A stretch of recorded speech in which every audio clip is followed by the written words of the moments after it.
Hi ಸ್ನೇಹಿತರೆ, ನಿಮ್ಮೆಲ್ಲರಿಗೂ ಸಂಜೆಯ ವಂದನೆಗಳು. ಈ ದಿನವೂ ಕೂಡ ನಿಮ್ಮೊಟ್ಟಿಗೆ ಒಂದು ಸುಂದರವಾದಂಥ ಉತ್ತಮವಾದಂಥ ಮಾತನ್ನು ನಿಮ್ಮೊಟ್ಟಿಗೆ ಹಂಚಿಕೊಳ್ಳಿಕ್ಕೆ ನಾನು ಎಷ್ಟು ಸಂತೋಷವುಳ್ಳವನಾಗಿದ್ದೇನೆ. ಅದು ಏನೆಂದರೆ, ತಾಳ್ಮೆಯಿಂದ ಇರು.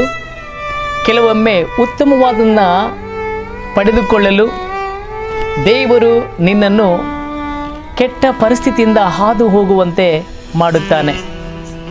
ನಾವು ಸತ್ಯವೇದದಲ್ಲಿ ಯಾಕೋಬನ ಪತ್ರಿಕೆ 1ನೇ ಅಧ್ಯಾಯ 12ನೇ ವಚನದಲ್ಲಿ ಹೀಗೆ ನೋಡುತ್ತೇವೆ, ಕಷ್ಟವನ್ನು ಸಹಿಸಿಕೊಳ್ಳುವವನು ಧನ್ಯನು, ಅವನು ಪರಿಶೋಧಿತನಾದನ ಮೇಲೆ ಜೀವ ಎಂಬ ಜಯಮಾಲೆಯನ್ನು ಹೊಂದುವನು.